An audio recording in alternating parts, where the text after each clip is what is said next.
Well, good evening. Welcome to this special meeting of Council. Council's 2020 Budget Committee is again convened for the purposes of figuring out where we're going in 2020 for our budget. Call this meeting to order at 7 p.m. I'm serving as chair this year of the Budget Committee and recognize our deputy chair, vice chair, whatever term you want to be, Councillor Johnston, also in attendance. I note for the purpose of council and staff, the regrets offered by Councillor Anstedt. He said he may show up, but generally he indicated that it was unlikely. That means that we should have a look at our agenda here. That's item 1.2 on our agenda, which is the approval or amendment of agenda. There are chocolates being passed around, apparently. I'll pass those to you too.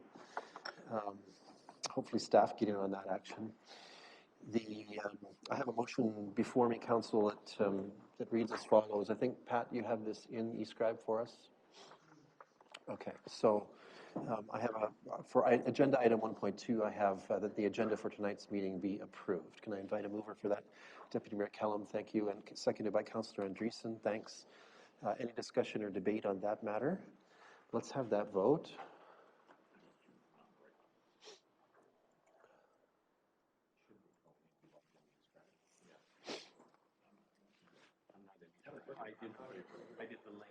Okay, apparently we're doing this the old-fashioned way for a moment until everyone catches up. So all those in favor? Are there any opposed? That's carried. Thank you. Yes. So I'm on the link. You should be in eScribe? Yes. Okay.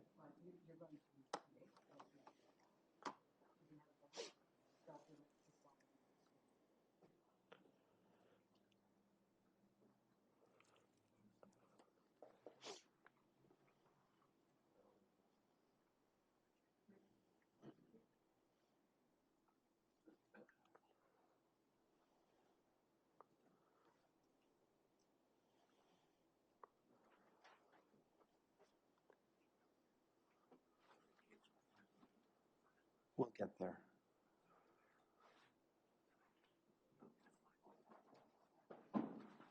Okay, thank you. That brings us to item 1.3 on the agenda this evening with regards to disclosure of pecuniary interest and the general nature thereof. As we know, it is a requirement that councillors at the table who believe they may have a pecuniary interest to so disclose and to refrain from voting or deliberations on those matters. The general practice, the good practice, is that the councillors declare such in open session. So I have Councillor Behrens. You want to come in on this one? I see you've submitted the documentation. Yes, thank you, Your Worship. I would declare a conflict on 3.2, tab 3, specifically the daycare. I have grandchildren that attend the North Perth Spinrite Child and Family Center. Right, thank you. Anyone else wish to make a declaration of pecuniary interest at this point on any of the items that are before us in this meeting? Seeing no indication of that, then let's move on to the item 1.4 on our agenda this evening, approval of the 2020 budget visioning meeting minutes from October 22nd, 2019. Councillors, any questions or concerns about the minutes as presented?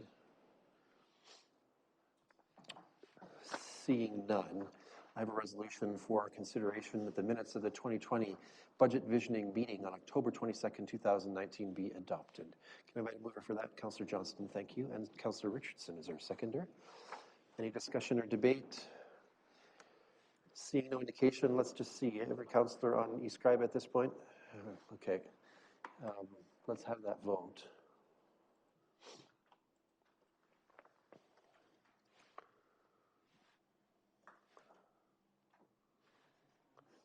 And I think we've got everybody but Councillor Rothwell at this point. So Councillor Rothwell is in favor as well. Can you adjust that for him, Pat? Thank you. So that is carried. Thank you. With regards to item 2 then on our agenda, item 2.1, I guess I'm supposed to indicate that We are meeting for the purposes of considering the operating budget this evening. The capital budget, I believe, is to come forward to council in January at the 10th. Is that right, Pat? Does that sound right?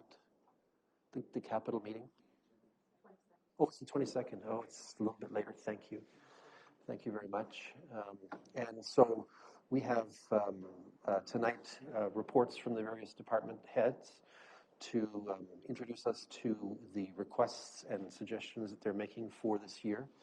I will draw to your attention a new document that's helpful. It was circulated to council members today and is a tracking chart that was prepared based on our inputs from the visioning session of October 22nd. And the staff has made an effort to demonstrate how they have acted with regards to comments that we made as a council on the 22nd during that meeting. So there's the opportunity to see that and to make notes in that chart further if you have interest in doing so. Your questions, of course, are welcomed over the course of the evening. We have a great team in front of us here to help us understand what is happening. And so I look forward to your constructive engagement in this process. Fran, am I missing anything that I need to talk about at this point? All right, let's get down to it then. We will start, just as an aside, for those who may be looking at this video stream, we are working from digital technology for our budget book this year. This should enable a greater ease of updating. There are, of course, the occasional challenges and hiccups that come with technologies, but so far, at least my own personal experience with the budget book was that it was fairly easy to access and use. And I'm hoping that you'll find it the same, because it certainly saves a few trees and a few binders in the process. So staff, it looks like we'll put parts of the binder book onto our screens in the council chambers. This will be shown out to those who are watching as well. And we'll begin with our review of that. Let's begin first by inviting CAO Snell to present tab 2 of the budget book, which is pertaining to general administration, economic development, and police estimates. Welcome, Chris. Thank you, Chair and Council. I'm just going to touch on the highlights outlined in my review. I'm not necessarily going to go through the projects that Council is very familiar with that happened in 2019 or around general administration, but just to highlight, we did up the advertising and engagement part of the budget in general administration to reflect some of the ongoing engagement that we've been attempting to do, and as part of the discussion during the visiting session. Just like to draw a note too that we're in year 4 of 5 of our CT scanner commitment to Lismore Memorial Hospital. As Council is aware, OMPF is up a little bit from previous year, which is good news compared to many years that we had the OMPF going down. Economic development, the significant change is the additional hours that is being added to economic development. So basically that position is becoming full-time with the municipality instead of being split with the hospital. And police services, overall police servicing cost per household is down, but because of our growth, we're actually paying for more households or more properties is the better way to say it. And so therefore the budget is up slightly from 2019.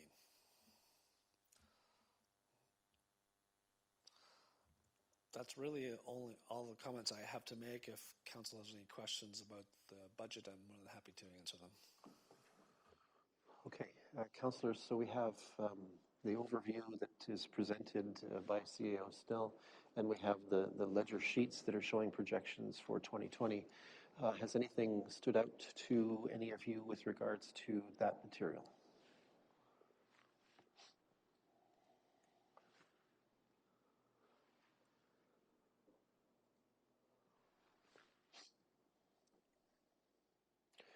Councillor Rothwell. Just one question through you, Mr. Mayor. Thanks very much, Chris. The economic development, under our last budget, we were intending to shift those hours. Was there any shift in those at all for economic development, more for the municipality as opposed to the hours of our staff person dedicated to the hospital? Yeah, so that position is becoming full-time with us.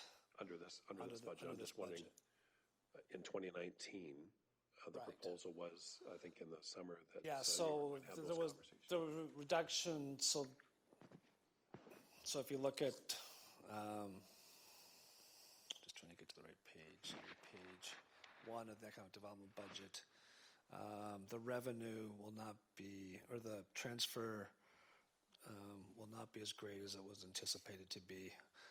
Now, just looking at that.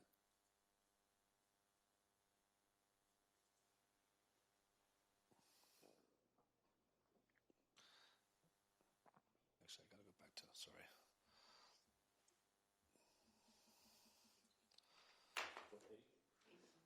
18?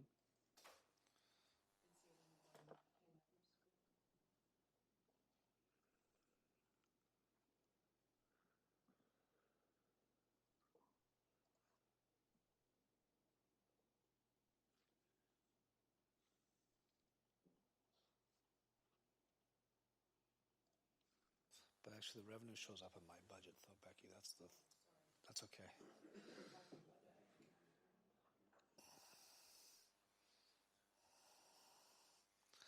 So recovered. So if you go back to page 12, 13, so it's actually CAO revenue recovered expense. So it's line 200245. I budgeted 45,000, and we only received 27,715 based on the change that was made mid-year. Understood. Thanks very much. Councillor Barnes? Chris, I noticed that you have, it's line 0111103113 carbon footprint. Yes. I noticed that last year we budgeted $6,000, but there's nothing that we spent this year, but still next year we're budgeting $6,000. Is there a reason for that? So part of the thing is when we put money into the carbon footprint project, we're never really sure what projects we're going to have come up. And some of it has been sort of put there for tree planting money that we may require from just either a project that's not funded by someone else. So for example, this year we were very lucky we got the TD money for the park. If we hadn't have got that money, that might have been where this money was used from. So it does fluctuate depending on what the carbon footprint group is doing for projects. I did look at reducing that, but I'm just afraid that if the carbon footprint initiative group comes up with something, $6,000 still is not a lot of money. Just supplemental. I've noticed throughout a lot of your budgeting, and when I say a lot of, I mean the heads of department, this occurs a lot where we haven't spent any. We budgeted X number of dollars. We haven't spent any, but we've budgeted that amount again. Here's my issue with the way that is done, is that the premise is that if it's in your budget, we levy tax dollars. So we actually took, in this example, $6,000 out of ratepayers' hands, but we didn't spend it. But the question is, what did we do with it? Where is it that we've already collected for this year? We're going to take another $6,000 out next year, but we haven't shown what we've done with it. We have no plans for it, and that's fine. Like, I understand a little bit of budgeting for a rainy day, so to speak, when we can't access any other funds. But at the same time, the general ratepayer is wondering, but if you took it out of our hands last year and didn't use it, explain to us why you need to take it out of our hands again. And what happened to that original $6,000? I mean, I know the answer, but I think in fairness, you can't keep taking money out without spending it.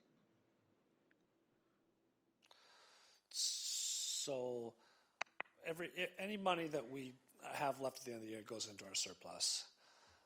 That money has, at this point, always been either returned back to the next year's budget or put away for capital projects at the discretion. Yeah, and well, I was going to say, and sometimes even operations, depending on, well, that's what I said, carrying over to next year's budget. A budget sometimes will be over in some accounts too, and we don't necessarily put them up the full example. Like, for example, legal costs were well over the 18.5, and I did put it up a little bit, but I didn't put it up to the full expenditure that I spent this year. So, I mean, there are, within the GL accounts, there is some flexibility just because some accounts do go over budget. And there are things like the carbon footprint, which is, it's not a constant. And I get the point that Councilor Burns is making, but the other point is we don't put anything in there and then we get asked for projects and we don't have any funds to draw from, which is the other challenge of that equation. So certainly that's up to council, but that's really how we've managed our budget so far. Anything that's surplus is either put into next year's operating or reserved, for lack of a better word, for capital monies that we've always have a need for.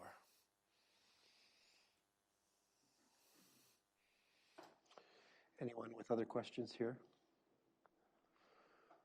I'm going to draw your attention, if you will, to the councillor training accounts. And I see that we have again allocated $3,000 per councillor. I take note that a couple of our councillors were busy in 2019 and understandably so, representing our municipality and undertaking training at important meetings. They have shown that it's pretty easy to overrun a $3,000 budget per councillor. I have, and my colleagues from County Council have an additional budget pool that we can draw from, and so our numbers may look lower than in fact they are because the county has paid for some of our services and attendance. But I do find myself wondering if we shouldn't consider increasing these budgets for councillor training and meeting participation at this point in time. Councillor Seiler? Thank you, Mayor Todd. Well, you brought up a valid point, and I think that we need to watch. We have different, we have AMO, we have OSUM. I think we need to watch how many councillors that we're sending to each event. I don't know the reason why we have to send 4 people. If we could spread that out a little bit, it's something that I've been seeing. We send 4 people down to Ottawa there, it's pretty costly for your lodging and whatnot. $3,000 doesn't go very far. So I think that we have to be proactive ourselves and watch how many we're sending to each conference. It's nice to have 1 or 2 to go to each conference. I don't think we need to take 5 or 6 and bring back what's good and have everything spread out, that we cover everything. That's something that I just would like to see. Any comment from staff about the last time that these budgets for councillor training have been adjusted upwards? They've been $3,000 since I've been the CAO. That's 10 years. Yeah. Okay. So to Councillor Seiler's point, and I won't disagree with the premise, I think the notion that there's a pool of money available to councillors to attend these meetings and that we make sure that we create a reasonable roster around that is a valuable idea. However, I think from the corporate budgeting and even transparency to the public in terms of the spend, the public does want to know what's been spent on our training and our professional interactions with other colleagues and opportunities for training. So there's a little bit of a tension there. Like if we all sat down and made a calendar of which meetings we're going to, that's, I think, a very good idea. But on the flip side, as you see in these numbers, some are overspent, some are underspent. In the end, it's not a problem, but it's worth us at least thinking through whether we should consider an increase to these budgets. Deputy Mayor. Yes, through you, Mayor Todd. So you're saying it's, I see what you're saying, but it is a carryover. It's not that it's $3,000 every year, but maybe year 2 they might only spend $1,000. So I think we need to look at year over year. $3,000, I believe, is enough. Maybe the councillors that attended the sessions this year will not attend next year. That's just my point. Yeah, the way our policy is written is really, councils have, for lack of for better way to phrase, $12,000 to spend over the 4-year term. It is, our policy does have some flexibility to go over in 1 year and have a reduction the next year. And I guess as long as the balance after your 4-year term is under the $12,000, you're well within the policy as it's written today. Okay. Any further comment from council on this or insight into this? Councillor Rance? I would agree with Deputy Mayor Kellum. I think 3,000 is fair. Again, there is some flexibility in it, but the need to attend AMO every year simply isn't there. For a councillor, there's much better training opportunities, like I have said many times locally, that would serve you better. Conference isn't the only way to get training, even though the networking is valuable. Much of the time you're networking with your peers, and it's not the sessions that bring you the most education. I personally think 3,000 is fair. And if you have a budget, you know that that's how much you have to spend. Okay. Deputy Mayor? And I do agree with Councillor Sauer that maybe we need to, as a team, sit down and say, okay, we're sending who would like to go to this conference, who would like to go to this, who would like to go to this, so that we can allocate the funds accordingly. Okay. So there's a sort of a process improvement potentially there that we can throw into our mix of activities to optimize our presence and use of these funds. Okay. Any other comments about the CAO's estimates?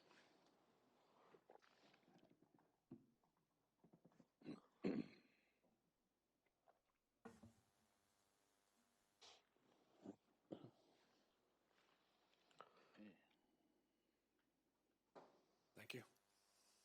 Okay, thank you. Next up is agenda item 3.2. This is the estimates from the clerk, daycare, and building department. And I'll invite Clerk Bearfelds to approach the podium and share with us her overview to this section of the book. I'm liking this. Welcome, Pat. Thank you. I'll begin with the clerk's department. As usual, Danette and I have been busy just working through the statutory duties of our job. As well, in regards to emergency management, working with our new coordinator, Todd. We are very close to finalizing our essential requirements for emergency management. The end of November, we had our annual training and exercise that went quite smoothly. I think was well done. And in regards to accessibility as well, we've been working on setting our new plan with the county coordinator. I think as staff, we work on a continuous basis, being very diligent with accessibility, whether we're doing planning, whether we're doing new work within public works, accessibility is always kept in mind. And if we have anything to work on going forward, I think our greatest demand is documents, and it's not clear. Number one, it hasn't always been well clarified as to what the requirements are and what needs to be done, but we always keep it in mind and always try and have ways to have accessible documents available.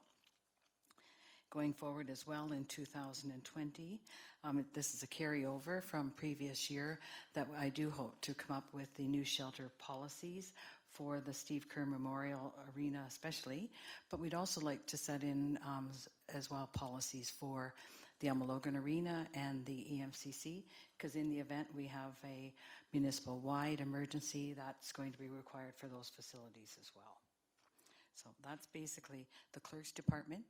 We had a very good discussion about canine control services last Monday on council in regards to the retirement of Vince and Jackie Smith.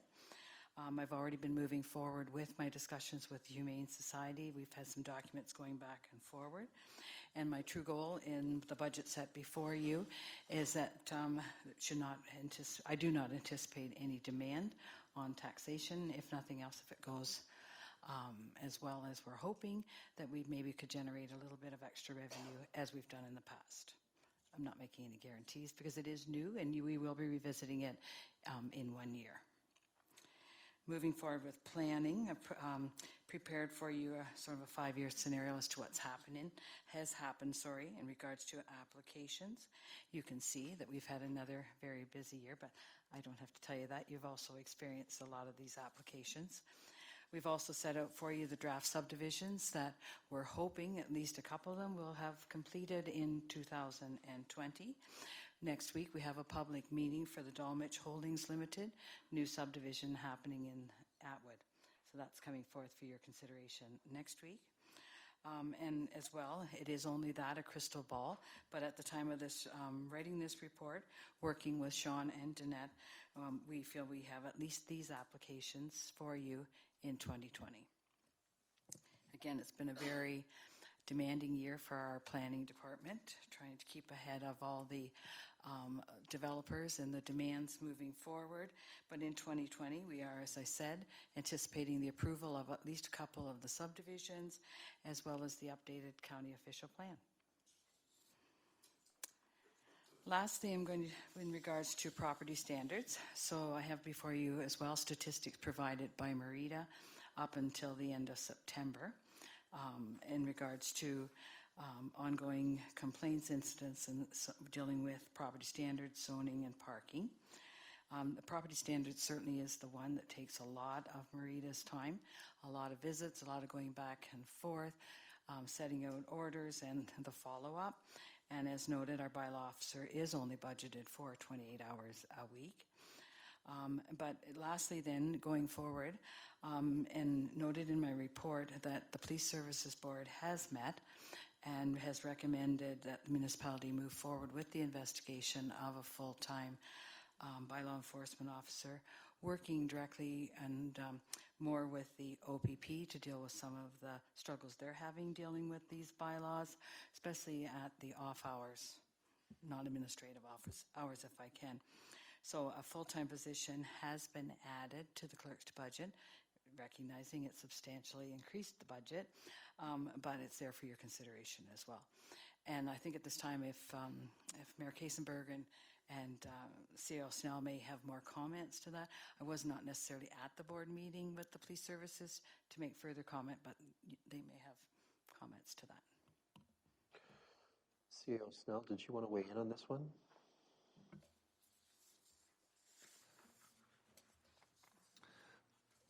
Generally, the discussion from the OPP is they are increasingly dealing with more bylaw enforcement issues. They understand that we can't have bylaw enforcement officers 24/7, but if they felt that there was somebody that they could work more closely with that was likely embedded in their office to deal with bylaw complaints, they would reduce the number of calls for service that they would have to send officers out for. So in theory, the way the funding formula works, that should reduce our calls for service on the police side, but as pointed out by Clerk Birdfeld, that there's an addition on the clerk's budget. I don't know if we'll see a huge reduction in calls for service because the calls for service continue to rise. So it's one of those things that's going to be very hard to kind of keep track of just because the calls for service are not a static statistic. Thank you. Anything else at this juncture, or do you want us to sort of take that batch of items I'd first? be happy to take questions with regards to what I've spoken. Okay, councillors, any questions or comments you have about these sections of the clerk's report? Councillor Rothwell. Thanks, Mr. Mayor. Through you to Pat. So again, our conversation that we had on Monday night with respect to dog bylaw or animal control, pardon me, issues is that this additional time then would also take over not just OPP issues, but also the work that the Smiths have been doing. Yeah, without a doubt, the bylaw enforcement will be required to take on some additional responsibilities now that the Humane Society will not necessarily be signing up for, nor will it make sense for them to attend to. Just further, is there any estimate in terms of the amount of time that might be? That Presently, what's happening is that I myself personally correspond, send a letter to any complaints that we receive. So those letters are sent. And then what's happened, either Jackie or bylaw enforcement officer, they've shared it up to this point, would then attend the location, make sure that there's compliance. And if not, of course, we have to follow through with that or lay fines. So now it's, I guess, would sort of double what Marita's done before, because honestly, Jackie and Vince and Marita have shared it to this time. good. Thank Do you I very have much. actual hours for you? No, I No, don't. no, that's fine. I appreciate that. It's in some ways it's a transition point in terms of some of the responsibilities that you as clerk and staff are doing still under the clerk's department. It's covered there now. It's just a matter of it may free up time that otherwise you're spending there, correct? And then further to that, it doesn't necessarily include bylaw, but just today we had the discussions in regards to the licensing of kennels. That responsibility now will be taken over by the building department, which makes sense, and inspections to building is under their responsibility. So we're working on a checklist and the ability. At this present time, we have 18 licensed kennels in North Perth. That will continue. They are licensed annually. Thank you. Any further questions or comments about these estimates? Councillor Johnston? I think it makes economic sense to have the bylaw enforcement officer increase our hours to try and keep our police calls down, because I don't know what our bylaw enforcement officer makes, but I'm fairly certain it's a lot less than what a police officer with a cruiser is what we're paying. So I'm pretty sure economically it's a good choice if we can keep our calls for service at the constant level and not keep rising the way they are with our police board. So I'm in favor of adding the bylaw enforcement officer hours. Great, thank you. Anyone further on these estimates from the clerk's department? Councillor Seiler? I also think that it's the right direction we're going here, because I know I've had a lot of calls and whatnot, and then I call Pat and she says, well, Marita got this and that, so they're coming in right after another. So as we grow, we need to do this. Thank you. Thanks. Anything further? Okay, Pat, I think you could dive into daycare next, childcare. Certainly. So moving forward with childcare services, we've outlined in the report the programs that we presently offer at the North Perth Spinrich Child and Family Centre, as well as at the school-age programs. It's noted that the annual fees, and you have already this year adopted a bylaw to increase those fees effective January 1st, 2020, in order to keep our budgets and revenue to offset the costs to the best of our ability. We will be reliant in this budget going forth on monies from the Consolidated Service Manager as well for stabilization. As well in 2019, and we certainly have seen that this is working in regards to the budget process, that our treasurer, working with the recreation and the childcare staff, came up with a new policy in regards to prepayment, and we really are going to have it in full effect January 1st for those that are grandfathered into it. But even those that started into new programs, the revenue has already been recognized. We did a year ago in January start a new program due to the very high demand of childcare not being able to meet the needs. So we did start that program in the early on room. We were allowed to have 3 days so that the program could still run as well. That was also well utilized, and it did save and opened up a few spaces. However, now that we're back with full complement of staffing at early on, they wanted the room back, and they certainly should have that. So we worked in the summertime to start the new program at the Listral Christian School, and we were able to take in 21 preschoolers, again to open up new spaces in the infant care. That also has proved to be successful. Staff continue on with their education and learning opportunities, and moving forward in 2020 to try and deal with this high demand in childcare. As you know, we're going to have our family grouping childcare center in Moncton at the Elma Logan Recreation Complex, as well as our new program for infants, toddlers, preschoolers, and family grouping, addition to the St. Mary's School. And we're really hoping that they're all operational beginning of September, the first day that the rest of the children go off to school.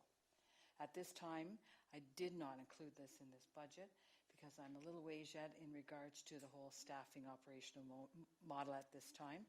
I really need to go off and visit a family grouping childcare because it's new to me. So I need to have someone else's expertise. The closest I found so far is someone in Chatham, Kent. That will be one that I can maybe speak with. So going off, and I need to do a little research, but we certainly will be coming back to council with those budgets. Early on, again, like as I said, we're back to a full complement from maternity leaves, and staff are working really well. I think all our programs are well attended. Right now, the big one is Saturday mornings at the Steve Kerr Memorial Complex. Parents are loving that one. They come with their children to hockey, and the other children join the early on program. It's just working out exceptionally well. The staff are also coming up, as you note in the report, with some new programs for 2020. The staff that we have today are very, very energetic and willing to step out of the box and try new things. That's childcare. Great. Councillors, questions about this section? Councillor Andreessen. Thank you, through you, Mayor Todd. I was doing the math. Is it right to think that we have added 37 additional spots for children, or do you have another number that you could come up with? I'm just wondering. Like going forward in 2020 or this present year? Yeah, this present year. Do you know what we've added in total? Well, since last January to June, we added 16 spaces. 16. But that ceased. Okay. And then starting in September, where the room that we have licensed is for 21. So today we've actually added 21 new spaces. Okay, I wondered if it was combined. No, it's 21 unfortunately, we can only organize one location. Okay. Yeah. And do we anticipate adding more in 2020? Other locations? Just in general. Well, we will continue. Spots. Yeah. Well, we'll continue with the Listowel Christian School until June, the end of the school year. That's operating really well, and I think it's been a very successful collaboration there, and I think they really enjoy having us. So that will continue to the end of June, depending on the demand in regards to and how we fill up our two new sites. They are up on the waiting list site as we speak. I get an email every time somebody signs their child up. And I'm getting emails a lot more. So so depending on how numbers look, come the spring of 2020, we'll have to maybe regroup. Supplementary to that, do you feel like we have a lot of people on a waiting list, or do you feel that we're meeting the demand right now? No, we're not meeting the demand because we don't have enough infant care spaces. It's the infant care still that's... Yeah. So we moved the preschoolers over, very quickly replaced those 21, either in a toddler or an infant program, but then we stop again. Mm-hmm. But there's more babies being born, and there's more moms returning to work between January and June. Okay. Thank you. You're welcome. Any further questions or comments about this section of the estimates? No, seeing none. That brings us to Building Department. I think Councillor Burns can return. Thank you. Yep. So the last one is the Building Department, and Ed has prepared a very short report. Certainly doesn't talk to the events in this year. Again, we've had a very successful and another better year in the Building Department. It did move forward with the opportunity. Yeah, for some reason the microphone at the This podium one's not working. died. Yeah. Yeah, so I'll turn this one on. So Ed has moved forward with the hiring of a new permit clerk plans reviewer, and Caitlin has been working to increasing her hours and her days with us, moving to a full-time position in January, and certainly budgeted for that. And the help and the assistance that she's given the building department has been greatly appreciated. And I think not only has it been a good move in regards to the assistance that she's giving the building department, it's also been a very good succession planning move for us. So other than the building department has no reason to believe 2020 will not be any different than 2019, that applications are certainly coming forth. Okay. Questions or comments from council?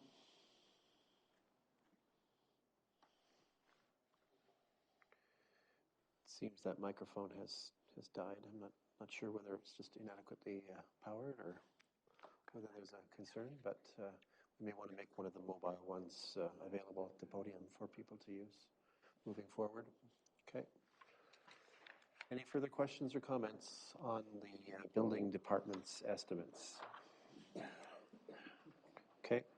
Thank you. Seeing none, thank you, Clerk Fairfelds. That brings us to item 3.3 on our agenda.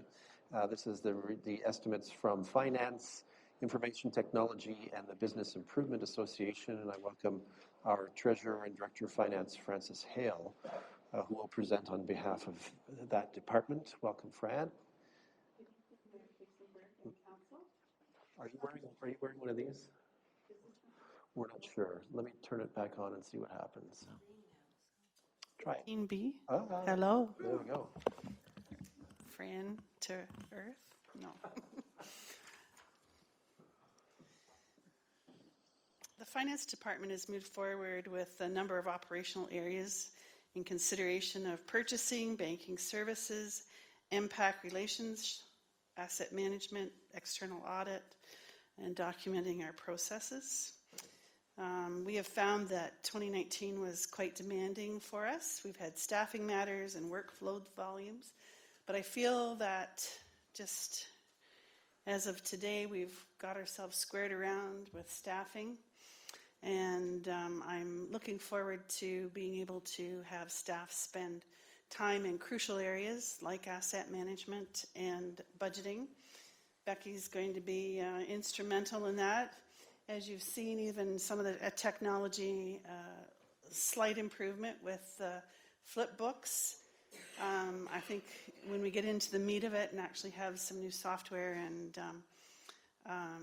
processes that will be able to help department heads do more analysis with finance, we will be looking forward to those areas.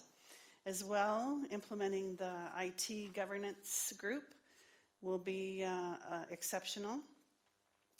And we are looking forward to that taking off. There's a lot of pent-up software that not only finance, but other departments will be looking at for operational improvements and efficiencies. In terms of Maitland Valley, we do not have a report from them as of yet, but they did provide us with an estimate. And we will be hearing from the BIA and Perth Meadows comprehensive budgets as those groups come forward to council themselves to make presentation on each of those. So at this point, I am open to any questions. Councillors, questions on the estimates presented by Ms. Hale?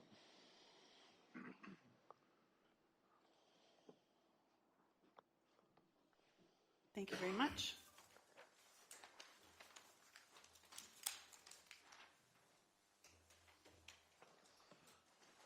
That brings us to item 3.4 on our agenda. This is estimates from the library, and we welcome Rebecca Deckert-Sage, our CEO of the North Perth Public Library. Thank you for being with us tonight, Rebecca. The floor is yours. Good evening. Thank you, Mayor Kasenberg and Council. So to begin, the library staff and the library board, as always, thank North Perth as our funders for allowing us the opportunity to open our doors this year and serve 74,890 visitors so far this year from our locations. The North Perth Public Library is open a total of 84 hours per week, and this level of service would not be possible with the support of North Perth Council. Within the 61 libraries in Ontario who serve a population of 5,000 to 15,000, North Perth continues to rank 5th in the category of local operating support per capita. So that is an indication of Council's commitment to partner in our service. So in terms of 2020, it's expected to be an exciting year for us as we look forward to the relocation of the Moncton branch. And we are excited to partner with the daycare early on and Parks and Rec staff in that facility. The 2020 operating budget for the library board is a status quo budget in terms of service levels. The 2.9% increase that is included in the library's budget is just representative of sort of statutory or regular increases, cost of living step increases, increases to our fees, WSIB premiums, those kinds of things, and also reflects the downloading of interlibrary loan postage costs. So that is a very minimal impact on our budget, actually. I'm happy to answer any questions at this point if you have. Thank you, Ms. Sage. Councillors, any questions on this one?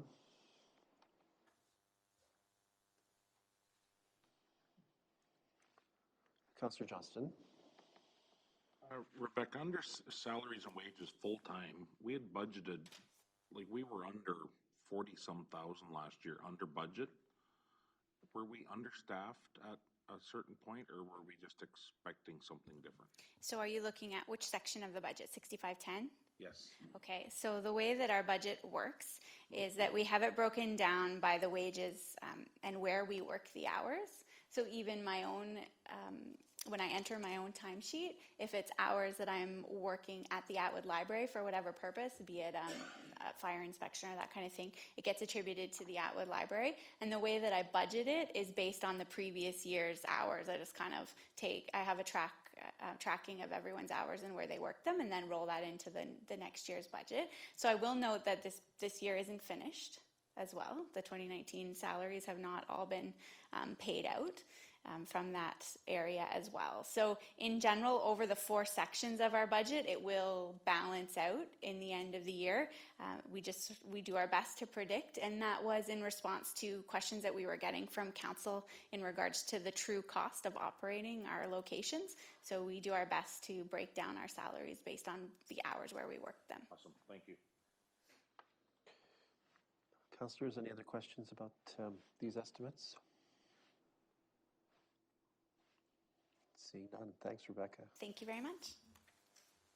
Let's move next to item 3.5 on our agenda. This is the fire department's estimates, and I welcome Chief Ed Smith. As always, Chief, good to see you. Happy to have you with us. Thank you, Mayor Kasenberg and members of council. As our review of 2019 year, you'll see that we were down 16 alarms compared to 2018 with no significant losses as we'd occurred in a few years prior, other than the exception of a major accident, which I listed there, and the significant mental toll it took on our personnel to deal with that incident.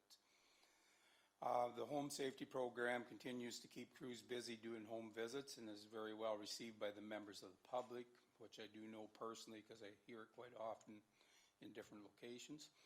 The North Perth Fire Department personnel did respond to 230 alarms in the 2019 year. So council is aware our year ends the end of November. That way our firefighters have their final pay for December for Christmas, which they would like to keep. So our alarms included 9 in West Perth, 7 in Perth East, 1 in Huron East, and 1 in Mapleton, where we ran in other municipalities. There have been 8 new recruits hired, 5 in Listowel, 2 in Atwood, and 1 in Moncton to fill vacancies created by the past retirements and upcoming retirements. A total of 4 firefighters retired in 2019, 2 from the Listowel station and 2 from Atwood station. As council is aware, our new SCBA was purchased and has been put into service in the 3 stations. That's been very well received by our members of our departments, and the fact that they now have 4500s instead of 2216s, they're much happier with that. 2 members of each station were assigned to the truck committee and worked with myself to help develop the specifications and meet the needs of the 3 new apparatus currently being engineered for the department. The new program, Who's Responding, this is kind of like a stuck record that's been on for about 3 years. Well, I'm going to take it off now. It is in place. It is operational in all 3 stations. It seems to be received very well, especially by our officers, for the fact they can go in and look at the monitor and they know who they have available and they know who's responding to that alarm. With just an app on their personal smartphones, they can just press a button and show that they're responding. So it took 3 years in the making, but we are there finally. Routine inspections were conducted on high-risk occupancies again throughout the municipality. More regular inspections were provided in 2019 compared to 2018. Overall, the occupancies with high risk requests and complaints have been completed. With 2017 being our initial year for the home safety plan, it's continued through 2018 and 2019, and we did not quite make our goal this past season or year of 250 homes this year. However, 217 homes are much safer in our municipality. Since the program inception, the North Perth Fire Department has inspected 762 homes in the past 3 years. By conducting this program, I won't go into great detail on the Fire Prevention and Protection Act, but we meet the requirements under the Act, which we have listed there. Some stats: 109 homes were in compliance, 152 smoke alarms installed, missing, not enough, or expired. 166 homes had CO alarms installed.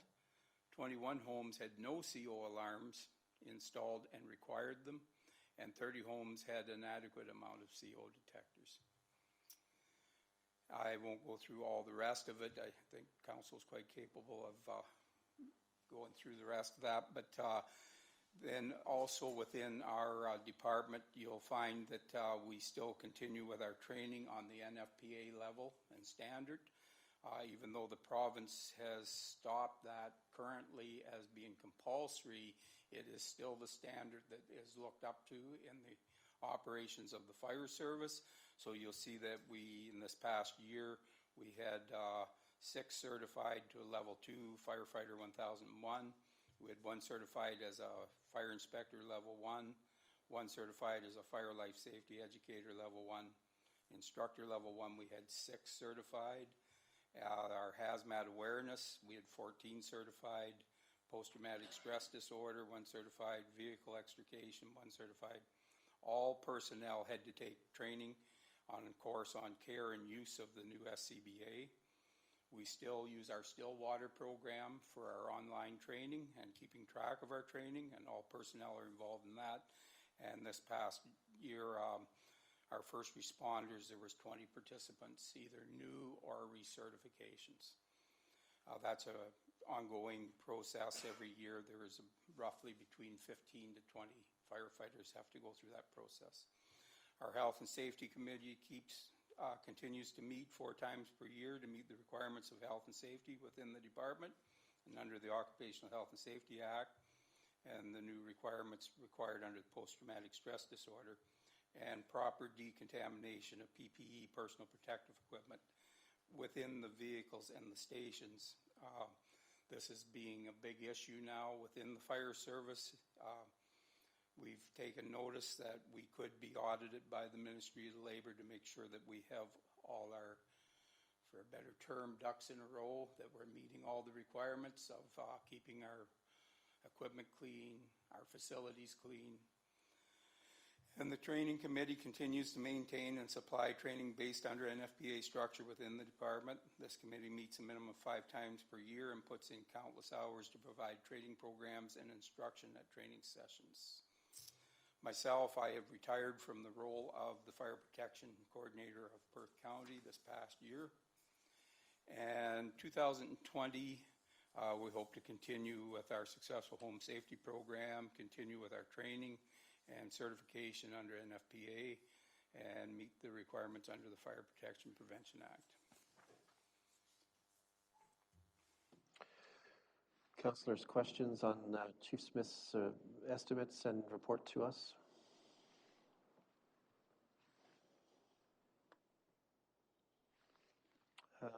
Councillor Richardson, just give me 1 second to get to the microphone screen here. There we go.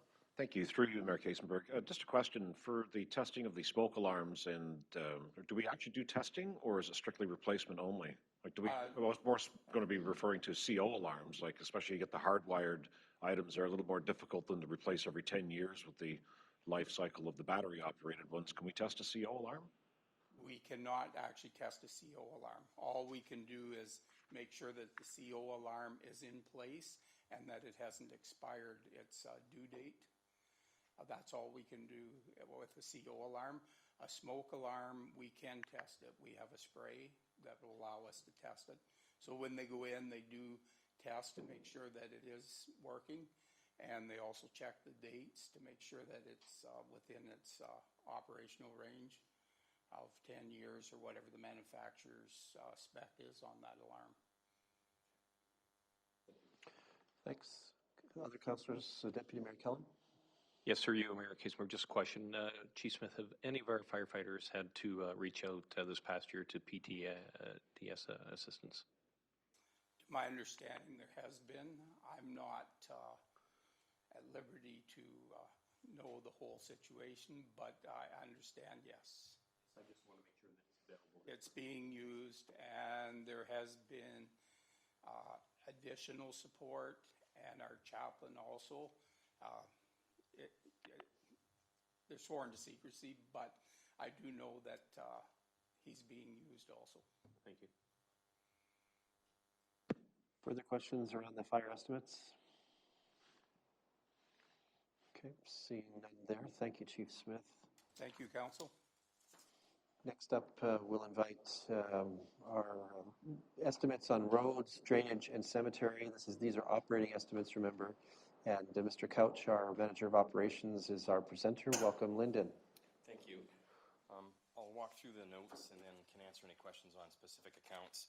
In general, as we look at these, I think it responds a bit to Councillor Barron's comments regarding what I call buffers in accounts. The winter accounts obviously have some high numbers that aren't spent. Some severe winters would see those amounts spent. It's the same with some of our traffic light maintenance and other items. Don't have the breakdowns, don't have the repairs. They sit with money not spent. Overall, you can see that there's very little increases, and that's basically because we're reducing some of those buffers as we go through the accounts. I can start with roads. The operating conditions were considered normal through the year, so we didn't see many of those overages. We did more work on catch basins, less work on storm sewer in terms of stormwater, but in the roads department, we certainly did more money, spend more money, do more work on gravel road maintenance, etc. 2020 is going to see some increases in some areas that are absorbed in the general budgets. Account 013520 shows the 30 to 40% increase in the purchase of salt and the transportation of salt under our winter maintenance budgets. That's one of the bigger items that comes in front of us. If we look at the administration account 3000, for example, as well, we spend a significant amount of time, and it's not reflected in these reports or these accounts, but I could just go to the building and planning report that the clerk had done, and actually it outlines that every site plan that's mentioned there gets reviewed by Public Works. Every subdivision that's mentioned, there are many, many hours spent by Public Works staff doing administration and inspection in those subdivisions. So we're high in the salaries in the administration account at $3,000. $20,000 over right now, going to be more in the future because we're paying closer attention and having to work more closely with subdivision owners and subdivisions to try and make sure that they're on track in terms of the subdivision agreement. I think what I'm going to do, instead of suggesting an increase in that budget line tonight, as I had talked to earlier with finance, is probably take more of those buffers out of those other accounts and add them into this one and come back and talk to you towards the end of the year and see how we're doing. But I think that can be absorbed as well. So that's roads in general, some of the anomalies that I saw in that. Stormwater, I've already mentioned, we're working heavily on structures, not so much on flushing and the system, but the budgets are on track with normal cost of living adjustments in there. Equipment in general, again, on an hourly basis is charged out. We're looking and working with the finance department on the asset management program and charge out rates, and that'll continue to be reviewed. If those rates change, they would affect operational accounts, but that's part of a larger system that we're working with on finance. Drainage, again, status quo, not too many changes. The drainage superintendent is busy with lots of applications and lots of questions in terms of his availability and being able to answer on maintenance items. He spends some time on stormwater work as well, on stormwater piping and inventorying our assets. And it's been going very well in terms of adding to GIS infrastructure and updating. Cemetery operations, there are some changes. The biggest change there is a 10% considered increase in the actual rates. We've been discussing this with finance, and it was proposed and discussed last year with the board, and in fact goes to the board tomorrow morning to talk about the 10% rate increase. So I've already warned the chair that that's coming and that it would be reflected and seen by council. Terry will talk about it again tomorrow when we see that. It's basically trying to be more sustainable with our cemetery operation. We see a 10% increase this year. I've got a projected grid that sees +5, +5, +5 in the years following. In a rate comparison, I'll talk to the board tomorrow night about how other municipalities have gone from 0% increases over the last 4 years up to 26% increases. But it's all about sustainability. So we'll be presenting that to the board in terms of the long-range plan with 10% more this year. One thing that has happened is we do have an operator at the cemetery that is working more full-time and will have less part-time work. If I do suggest a change tonight, no one I know has done this, but it would be to increase the salaries and wages line item that you see in front of you that sits at a budget of $80,000. This is $5,500, $1,100, and increase that by $10,000 to more accurately reflect that what is called a public works and cemetery operator. It will change what we see as, I think it was a 1.7% reduction in the general summary for cemetery down to just under 0.5%, but it still puts the budgets and the accounts in good stead. In fact, will be lower than last year's because of the revenues that are going to be coming in. So that's the only proposed change that I make. If there's questions on any of those items, yeah. Councillors, questions? Let's start with Councillor Andreessen. Thank you, through you, Mayor Todd. Just wondering about the proposed changes to the cemetery fees.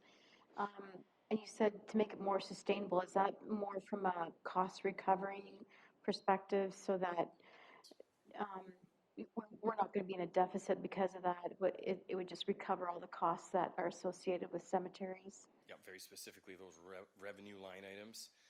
Based on the units that we have, if it's a bronze plaque, the unit price is going up 10%, and it means that we'll be more financially sustainable. Operation is running great. Lots of compliments and very few complaints in terms of the operation and level of service. We're just looking at recovering more cost, having more revenues in to offset cost. Thank you. Further questions on Mr. Couch's estimates? Linda, do you mind walking through the road patrol, just sort of describe that function for this relatively new mayor? Okay. I'm just looking for that account number. I know it's in the 3,000. The road patrol in general is mandatory under the minimum maintenance standard. It's a daily check and a daily patrol done by assigned staff 7 days a week in the winter, and it's done anytime between, and every other road in the summer is also patrolled and inspected between a weekly and a monthly interval. So we've got 374 lane kilometers out there. We know that we're going to be checking them either every week or every 4 weeks, depending on what class road they are. And in the wintertime, we send out actually 2 patrollers every day. They're out there making sure that the roads are in good condition or poor condition and that we're responding correctly under the standard. That is the road patrol budget. Thank you. Other questions, councillors?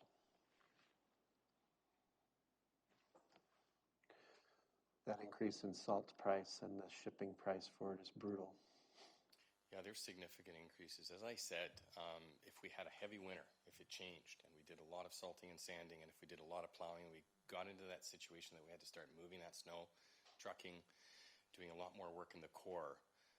As I said, those winter accounts have buffer and room, but we could fill the buffer, and I would come back to council, let's say in November, and say that there would be more, and I senior councilors are nodding their head because they've probably seen public works managers in the past come back and say that we're needing more money, in fact, to do our operation.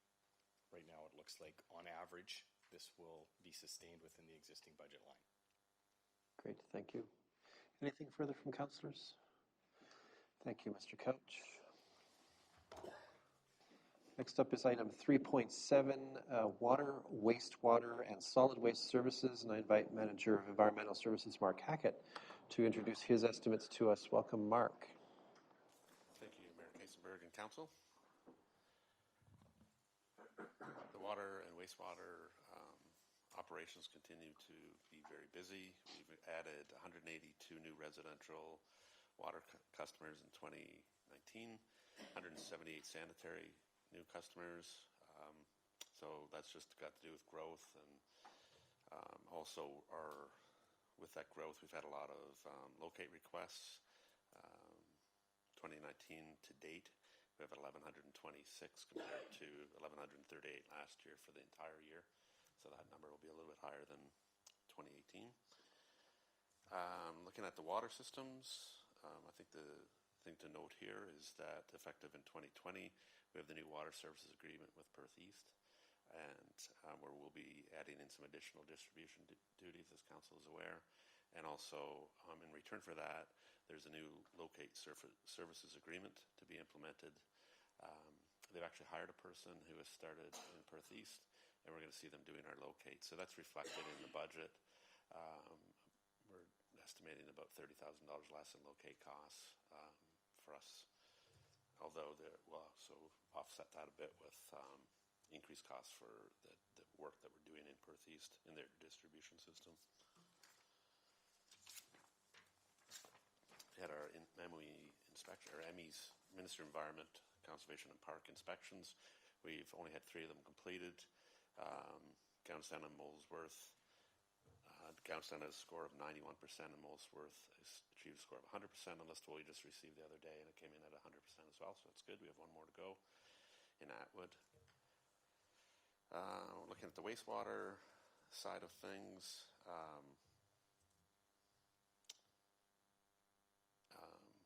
we've done a fair bit of work in 2019. I've listed them there. I won't go through them all. 2020 is similar to what we've done in the past. With the upgrades, we have a few unknowns. Hydro is a little bit higher than, not necessarily expected. With all the new equipment, hydro is going to be a higher cost for us there. However, we're expecting the amount of sludge that we produce to be reduced quite a bit, and how we handle it should offset a lot of those costs. We didn't have any sludge haulage in 2019 this year. Just simply, the access was not very good, and the weather didn't really cooperate when there were opportunities to do it. So it's one of those ones you'll see 0 this year. We'd be actually budgeted $275,000 as a typical year. So there will be some things we'll be monitoring throughout the year with that.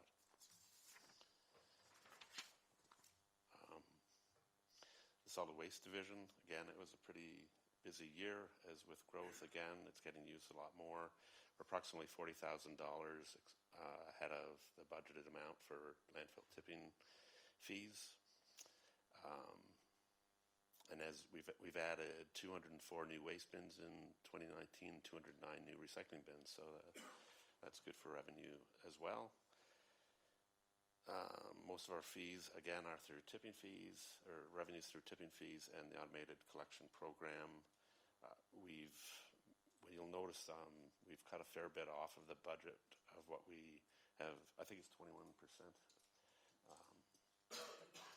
And we're hoping to move to have it completely off the tax levy over the next 5 years. So that means the user fees for the automated collection would go up. Again, it's a really good deal. The prices are really reasonable, and as we looked at on Monday when we looked at adjusting those fees, still right around in the middle for most of those. Recycling in Ontario continues to see a lot of changes. 2019, we saw the used tire recycling program move to a producer responsibility model.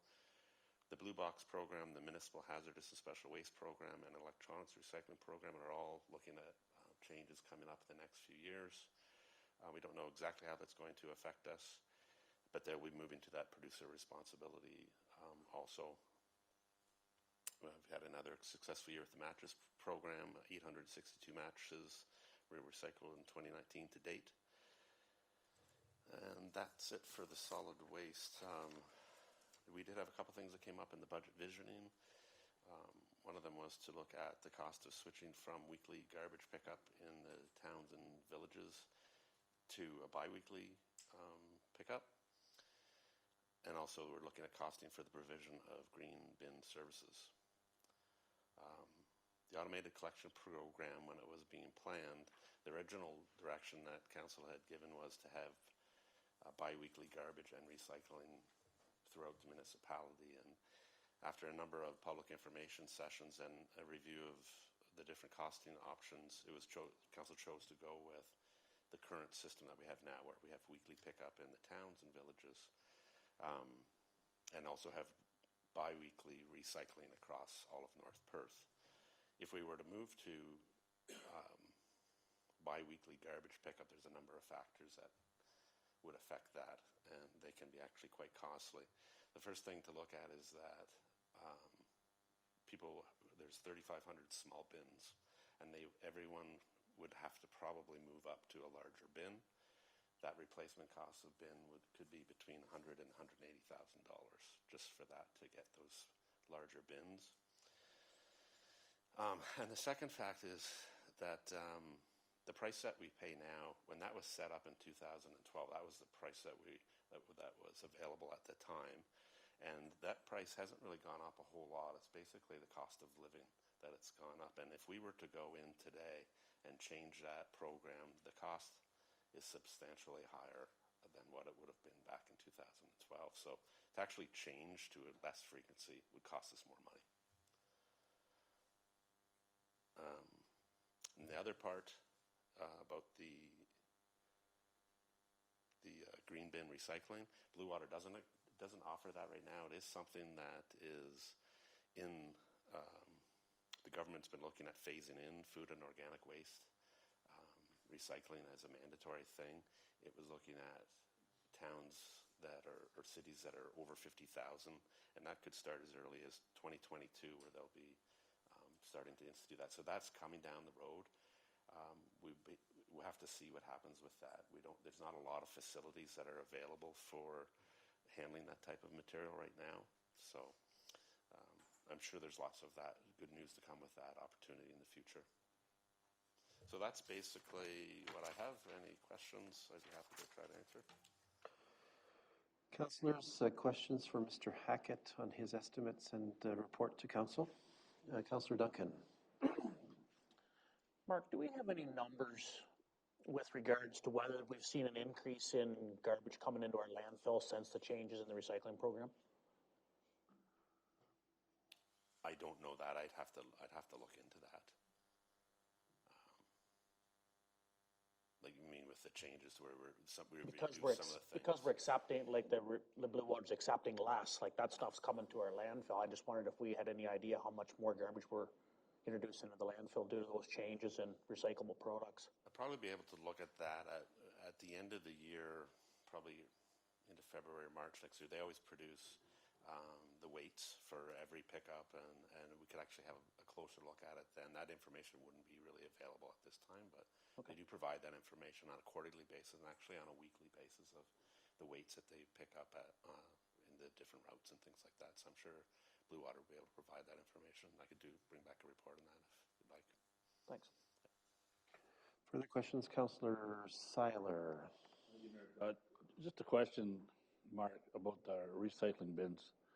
I noticed today that back on Albert Street there, we just put those townhouses in, and we went with the recycling bins, but there's not much room there, and they've dropped off the bigger bins. How do you control the size, or how is each unit going to get two big bins, or is it, how does that work? I'm not actually sure what they've set up, to tell you the honest truth. They would contact Blue Water and order the bins that they. Because it's almost like an overkill to me. Like each unit, they're a senior 1 or 2 bedroom and they're not very big, and they've got these great big bins now, and their driveway's not very big, and they're putting them out front. We could look into the possibility of the medium-sized bin So I don't for know recycling. Who controls that, or we're?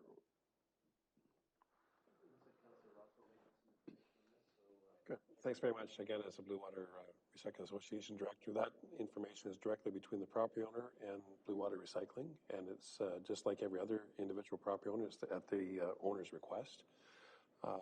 So I know that certainly under our site plan review and so on the municipality has, there is a discussion point in terms of locations for pickup and that sort of thing, or repository.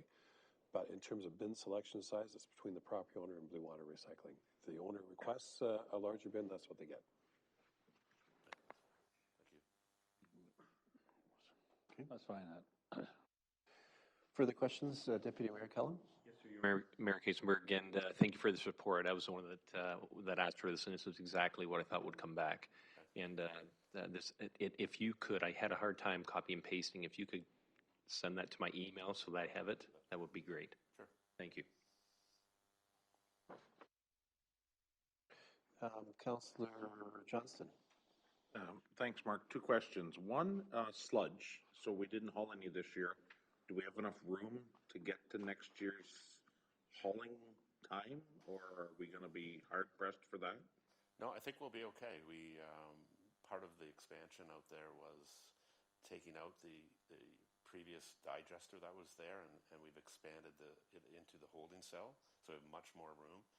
The sludge that we're producing, we're able to dewater it now where we haven't been in the past, so we're taking a lot of that out and back in through the plant, so it'll be a thicker sludge that we not so much water with it. While we were in the process for most of the year, we were discharging our waste to the lagoon. So that is something that we have to plan for in the future, to remove some of that from the lagoon. We're hoping to do that this year, but our hauler just did not get there after a lot of prodding, but we're not able to get there. Okay, one more question. We have more sewer customers than water customers. So are those people that have their own well system in town? It's probably, that would be taken into account Atwood, because they're all on the sewer system there, but only about around 110, 115 are on the water system there.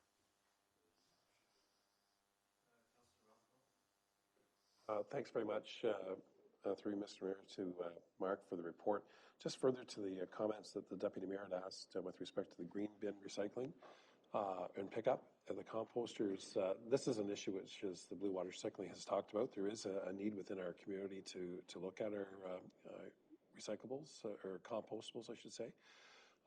So in the stopgap measure, or current measures that are available or through the municipality in terms of the green cone or a backyard composter, it's not for everyone, but it is available now at a relatively low cost. So that's in fact the way I think the municipality, as well as Blue Water Recycling, is trying to address the issues within our community, because even though as Mark, you mentioned in the report, it's 2022, I think, possibly.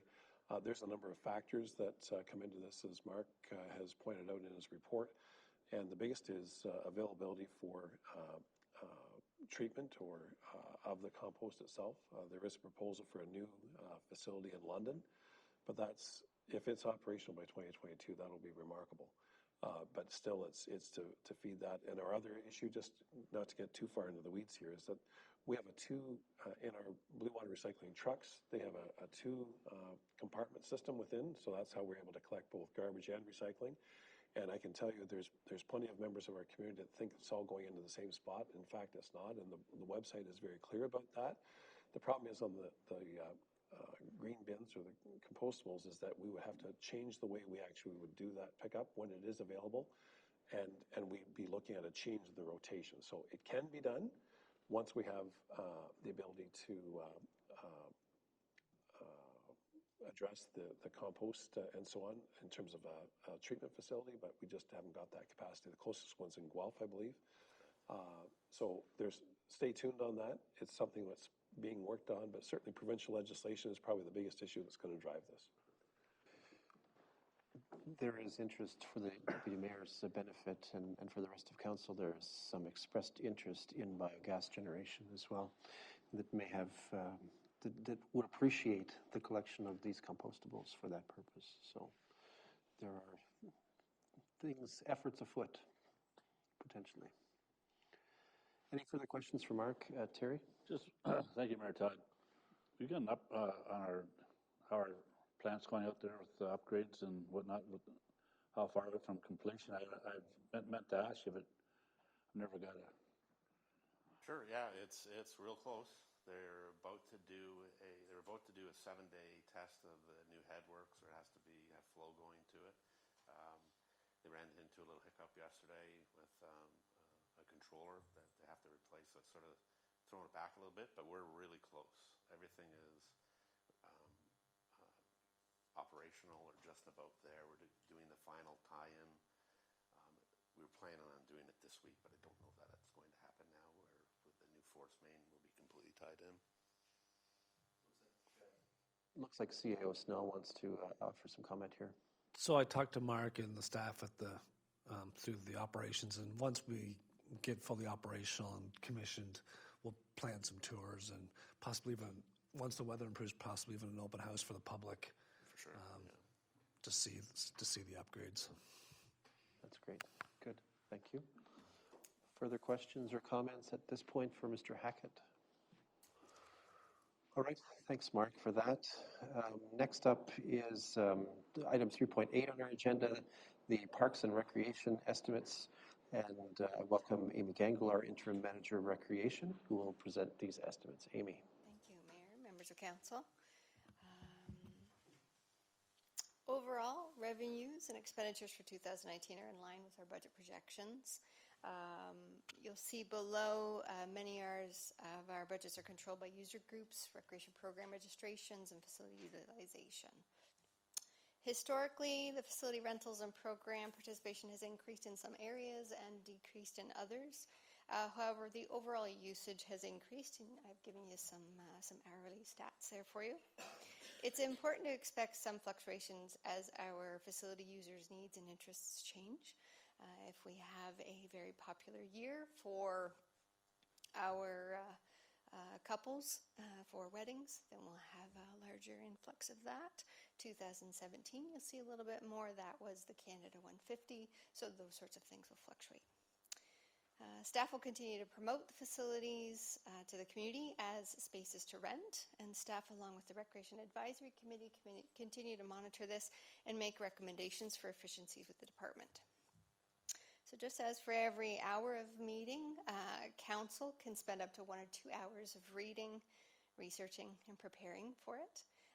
For every hour of facility or park rental, staff spend time preparing for that rental, including cleaning, administration, repairs, maintenance, and inspections.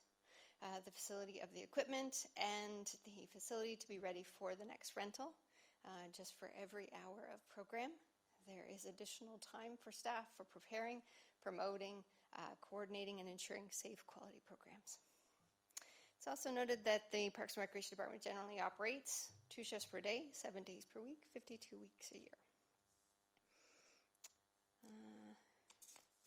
On the bottom, so it should note that the revenues within the recreation budget total 1.4 million of a 3.8 million budget.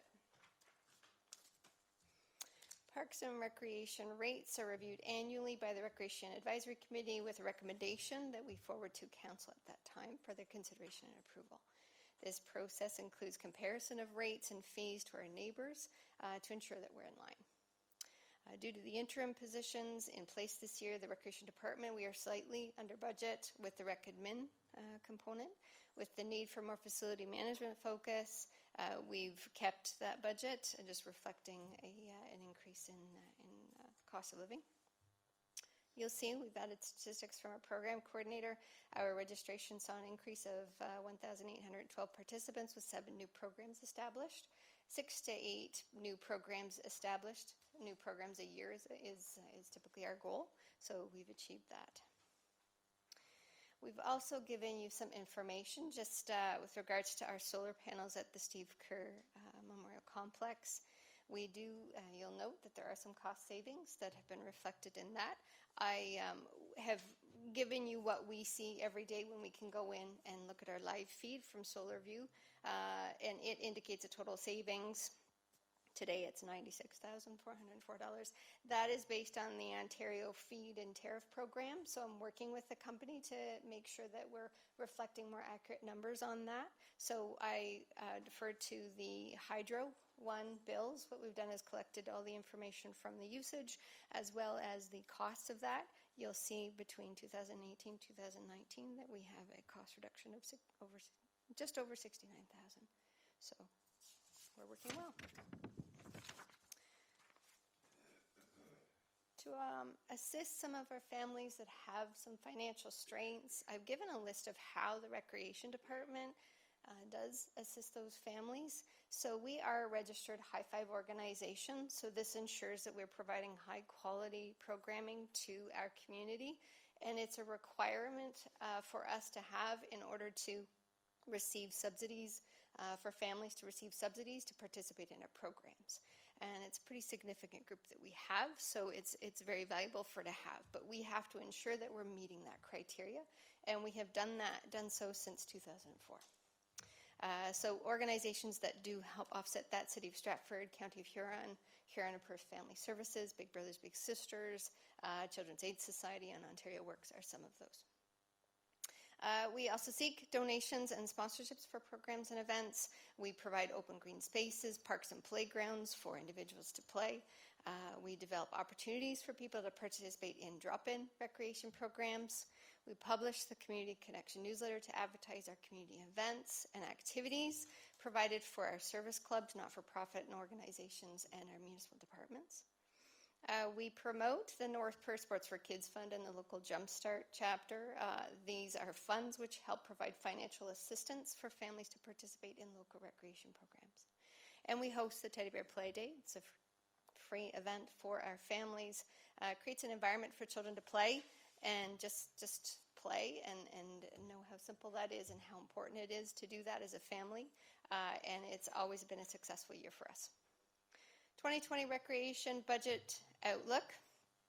The Recreation Vision Statement is working together to enrich the quality of life of all residents through vibrant parks, recreation, and culture opportunities.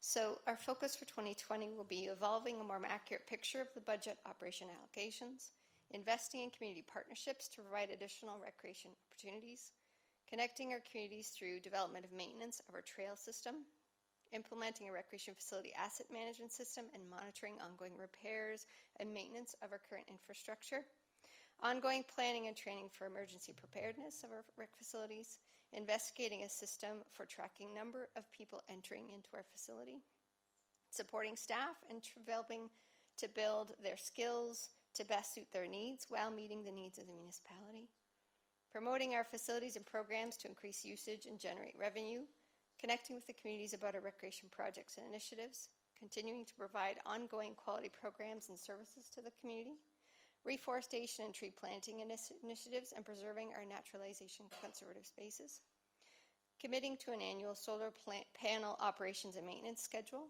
collaborating with other departments on operating and maintenance efficiencies, enhancing our parks and outdoor spaces for community use. As a result of the above-mentioned goals, the 2020 budget operation identifies a restructuring of budget allocations to more accurately reflect staff time and resources to be spent on these areas. With aging infrastructure, additional investments into equipment and materials, as well as facility management and maintenance, are needed to accomplish these goals. Any questions? Thank you, Amy. Councillors, questions or comments? Councillor Seiler? Just Amy, on the Trowbridge gazebo, so that's the shed that we took down? So we took down a pavilion. Pavilion, okay. Staff will be proposing in the capital of a gazebo and some large shaded trees, just recognizing the community request for need of that. We could certainly look at a pavilion, but the cost would be significantly more. Well, I've just heard that people, when they had the pavilion, it was very well used, and now there's nothing there. So will this?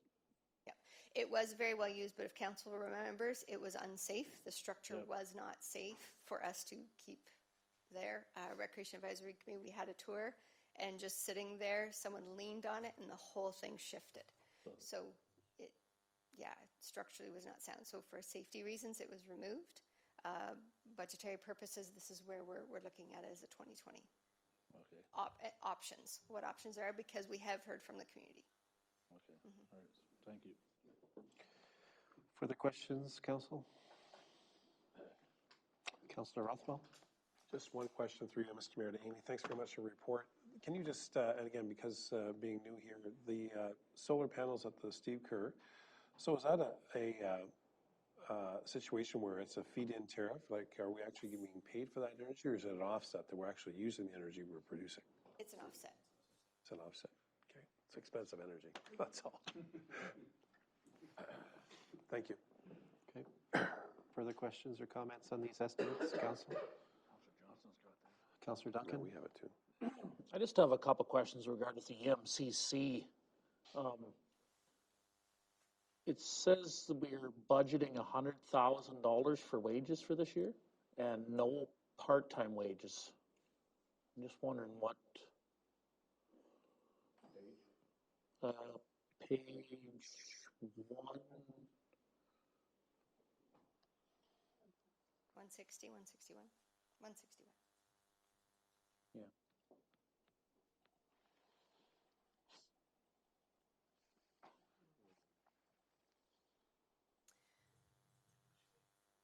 I've been speaking with the Parks and Recreation staff, just addressing what our needs are, where we need to address certain components, and we feel that we may be able to use some part-time staff for those elements.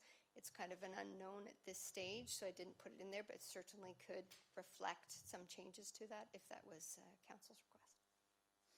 So I'm kind of wondering how come the increase from last year's actuals of 61,000 to 101,000? Sorry, I'm not understanding this. I have $84,000 Sorry, budgeted. I was reading the wrong column. 84,000.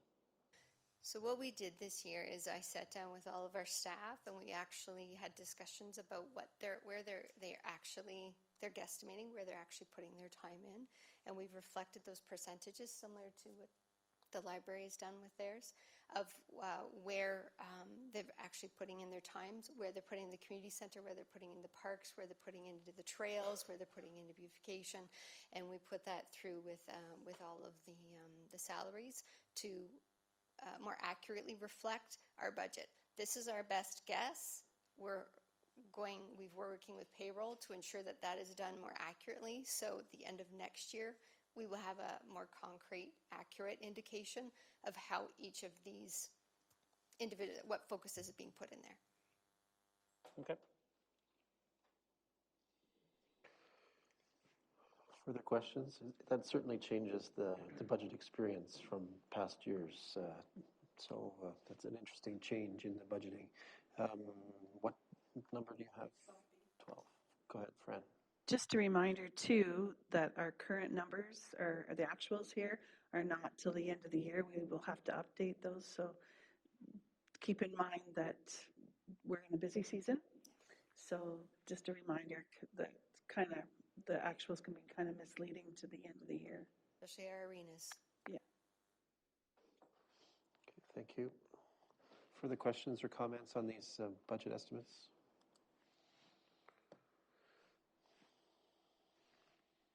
Okay, thank you, Amy. Thank you.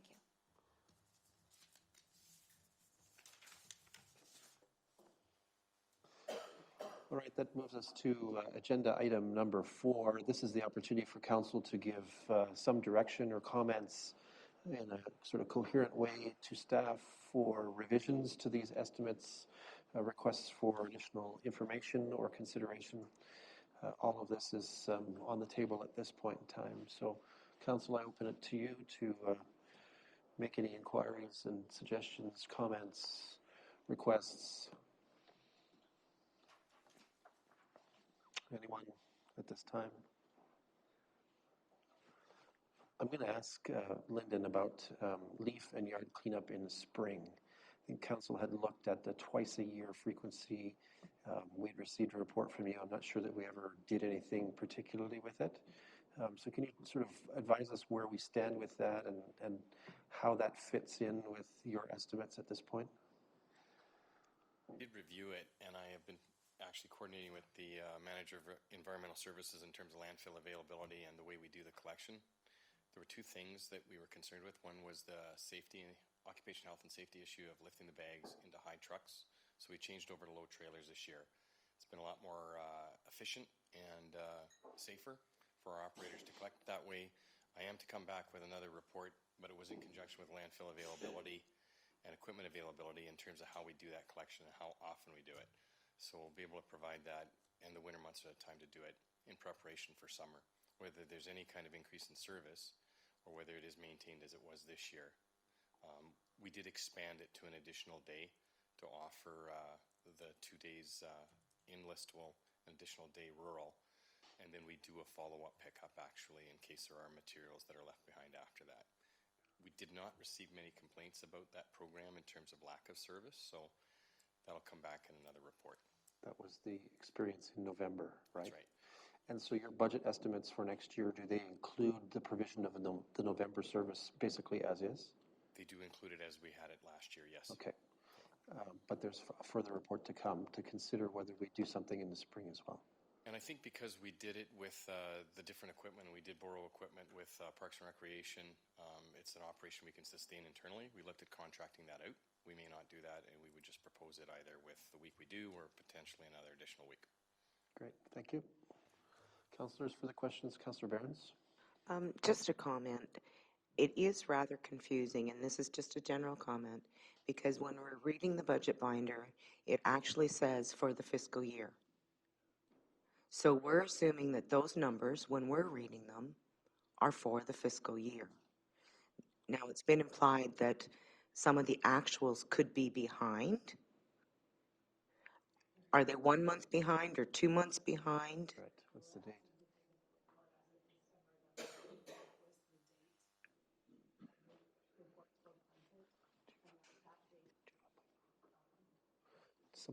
Would someone pass Ms. Belfour the microphone? Which number is that? 12. Let's try that again. Becky, please. Just go. Yeah. The reports that you were given are the date on the top is the date of that report. We try and print them off all on the same day. And as of that date, every invoice that's been entered, it's as of that date. We don't forecast in. Our system isn't allowed. We can't put those numbers in ahead of time. So fundamentally, we could be 2 months behind in some of those actuals? Depending on how... The billing, right? Yeah. But that makes it very difficult, right, to read the way it's presented. Like, I understand the year's not over, but it also makes it extremely difficult to be doing budgeting right now when the numbers aren't actually accurate, so to speak. The one comment that I would make is that I would encourage directors to go through and take a look at a few of your numbers. The hydro, the tools less than $5,000 category seems a little out of whack, and the general liability. I would encourage you to take a look at all your numbers, but in those categories, and even knowing what I know now, with it fundamentally, it could be 2 months behind, the numbers still seem out of whack a little bit. Like in some categories, like we spent 1,000, we budgeted 20, and we're still recommending we put 20 in the new budget. Like it, I can understand being behind, and if we were talking capital budgets, I can certainly understand that because the projects aren't either done or paid for yet, but we're actually talking operating. So I would just encourage you to take a second look. Good point. And can I ask, you're going to need a microphone before you speak. Can I ask, with regards to your budgeting, your projections, I assume that you are taking into account your own sort of forecast to year end. and that those are reflected in the amounts that you've proposed in your estimates for 2020. Is that fair? Fran, which number are you? 12B. Carry on. If I might, Councillor Behrens, hydro equipment, own equipment, or under 5,000, and what was the third one? General liability. Yes. Okay, thank you. Snell, you want to jump in on this? And hydro is a perfect example. I've even struggled trying to budget hydro because even though we might not even have, like even January's bill will still be actually last year's. So even hydro is we're probably only seeing 3/4 of the year at best, probably on these numbers because For some of the arenas would be correct, yes. Yeah, because of the way hydro bills. So hydro's always a challenge to try and when we get into budgeting because they're already 30 days behind their invoicing alone. But respectfully, that occurs every year. So even though January is 2 months behind, that occurs every year. January is 2 months behind. So you still should have a solid 12 months, right?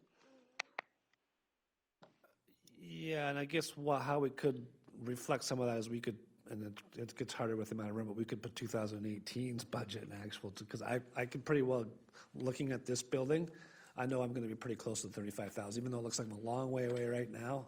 I'm familiar enough with the hydro bill in this building, I can pretty well know it's going to be 35,000 by the time we're done. Okay, thank you. Further comments, direction here, Dave? I have a question about phones and phones at landlines and fax lines at buildings. Like, and I'm not picking on anything, but like Elma Logan Rec Complex, we're budgeting, well, we spent last year or this year already 3,000 on fax and landline. Are we also paying our employees cell phones at those that are working at those complexes? And, you know, do we need, it's like, do I need a home phone anymore? Because everybody's got a cell phone. Do we need those phones? Lines. Okay, who from the staff would like to take that one on? Looks like they're pointing at you, Treasurer Hale. Well, it depends on what we're talking about in terms of landlines. Certainly, we do keep those for emergency purposes to some degree. If you want to get real deep in it, talk to Ed Smith. Because I've tried to convince him to back off on some of it, but he's right. If in a bad situation, you want a landline. Yeah.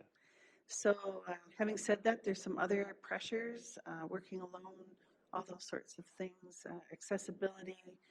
We're using phones for asset management, take a picture, keep it in the file.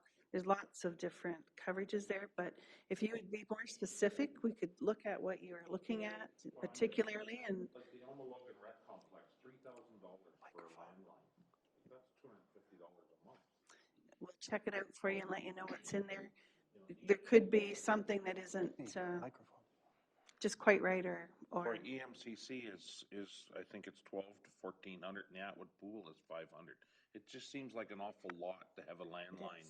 Yes, I agree. In 911, you need that connection, but $250 a month seems like quite a bit.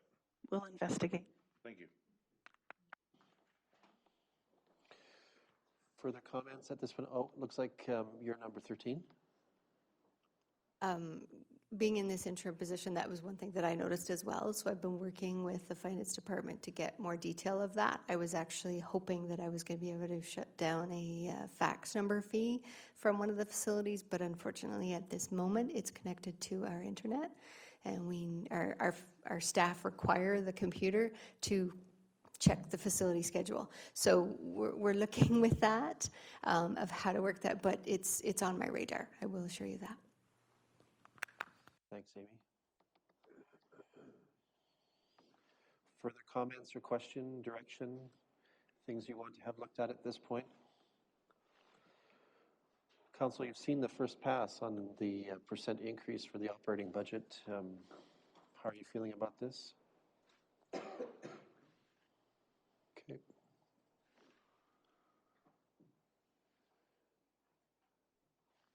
Going once, going twice.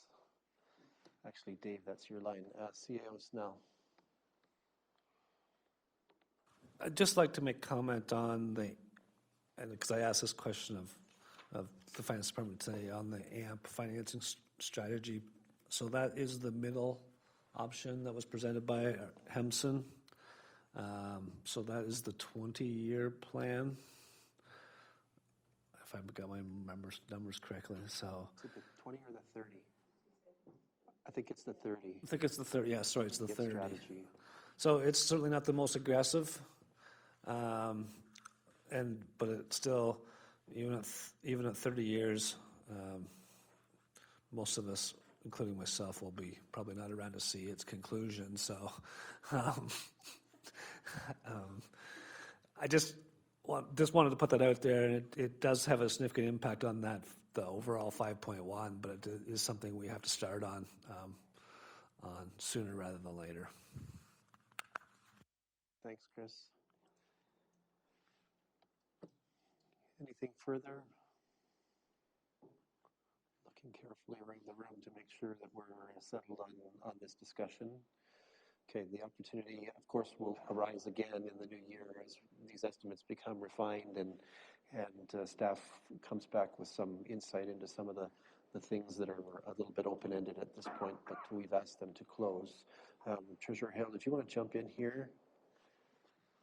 If I might, Mayor Kiesenberg, just like to point out on page 206, that's the last page of your policy for the 2020 budget. It's just a reminder of the dates that we've picked as well. Our clerk has included them in the dates that have been provided just to be sure that they're on your calendar.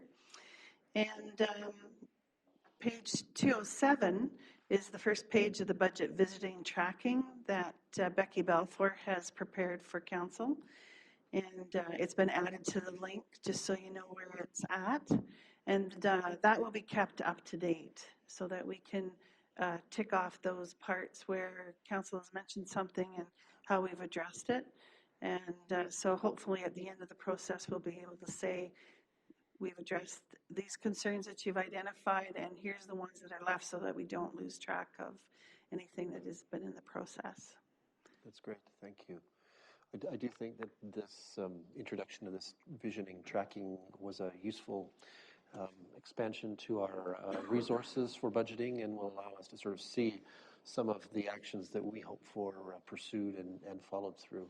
So thank you very much for staff effort on that as well. Anything further at this point? Councillor Andreessen.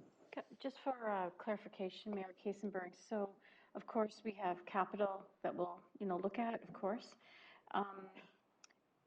Will we be reviewing this again in that, not in detail of course, but the overalls in terms of operating against the capital, like together? Like in terms of process? Fran, do you want to speak to this one? I'll redirect to you on this one. I believe the process does afford another good look down the road. Process. Go ahead, Fran. Yes, as we move forward, we will be looking at operations again. As noted by, if I might point to Mr. Couch's presentation, he had a few amendments. We might make some amendments. It might not change the numbers. It might just be content. We will also be bringing back sheets that, if required by council, that would bring more current 2019 data to you as we close off year end, which that doesn't really end until February. But as we move forward, we'll bring those numbers closer to you if that's something that you would find useful, because it seems tonight that that's been a sticking point. But yes, those sheets will be filled in for the capital/project items that council might be considering for 2020. Okay. Thank you. And with regards to, there's one piece in the budget visioning tracking that I want to sort of draw to staff attention again. That's actually something raised by Councillor Behrens, which was a cost per household for our services. I know that there's an indication that you will seek further information about this. Did you want to chase that individually with Councillor Behrens, or did you want this group to talk about what the expectation is here for you? Whatever council's wish. I guess I feel I'd like council's perspective on it. Per household is a measure. However, when I reflect on the FIR, per lane kilometer is also a measure. It depends on what the service is. And I'm wondering if we use the FIR measure, if that would be more suitable. I guess I'm trying to, I would like more input from council and Councillor Behrens on what we're trying to achieve with that, because we could go just down every line item and divide it by per household and would be slick, but I'm not sure what you would glean from that, if that's what you're wanting to do, because we'd be more than happy to do that. But presumably there's an intention, and I'll ask Julia to weigh in on this, there's an intention to sort of get a sense of comparative data against other municipalities that are of comparable scope to ours. But I don't want to put words in anyone's mouth on that front. Councillor Behrens, you want to weigh in on this one? Well, I believe I somewhat stated that at the time of the request, is that I was just looking for a comparable measure to enable us to compare ourselves to other municipalities, realizing that there's going to be a little bit of difference because there's going to be a little bit difference in service delivery. But really, again, just trying to find a comparative factor. So whatever you can come up with in which we can, with some confidence, compare ourselves. So if, for example, library service, that's an easy enough one. Somehow come up with a measure that we can measure ourselves. I mean, I know there are provincial costs for libraries. Like they're easy to find. The stats are easy enough to find. So I'm just kind of looking for that method of comparing. I'm not looking, I mean, I can go through and do it line by line myself, but that's not going to tell me anything. I'm looking for something to compare ourselves to. CEO Snell, you want to weigh in on this one? So my initial suggestion is that we would use the FIR metrics, but as staff even compares those FIR metrics, it unfortunately, to me, I wish the province had done a better job of telling municipalities what to put in the FIRs, because some places put in administration, some places don't, some places put stuff in, frankly, I think wacky places, but that's not for me to tell them how to do their business. But I think we can use the FIR metrics. I think it does make more sense to track roads on lane kilometers served and those sort of things. We'll put them together and see what they look like, and then we can go from there. Fran, you want to weigh in? Just in terms of what we went through with Blackline with the county, it is a difficult process, and at the end of the day, I'm not sure even they as professionals were able to provide us with very good comparative numbers. But having said that, I still think we can bring you something. So at the end of the day, that we would be more than happy to do that and see what you think, and then send us back again with other, if you would like us to use another denominator, we'd do that as well. Okay, I don't want you to spend a lot of time and a lot of resources researching this. I don't want it to be a major study. But, for example, I'll choose Mr. Couch this time. If we had some comparison on what gravel roads cost us, and we could compare it with what Howick's gravel roads cost them, and see, because sometimes it gives you an indication that you should be looking at a different way of delivery of service, right? Or someone quite potentially could be doing it better than us, although hard to believe. But there's the potential. Go ahead. Fran, go ahead. Like a little cautionary tale, but I know how we provide information for our FIR on gravel roads, and there's a lot of estimating that goes on. Yeah, I know. And I'd love to try and do that, but I'm always a little nervous that I might mislead you with wrong data, but we'll certainly bring you something. Wide confidence intervals, I think, is the term that you're looking for. Councillor Seiler, I saw your hand up. Yeah, would it be easier to do that, Councillor Behrens, for Perth County, keeping it in Perth County, comparing to West Perth, East Perth. With all due respect, I don't think some of them put the right numbers in their FIR either. I've read them. So I don't, and Chris is giggling because not everybody puts the same things in that. So you can't really, if it's going to be too much work, just say so. I was looking for something very high level. I didn't want fine-tuned.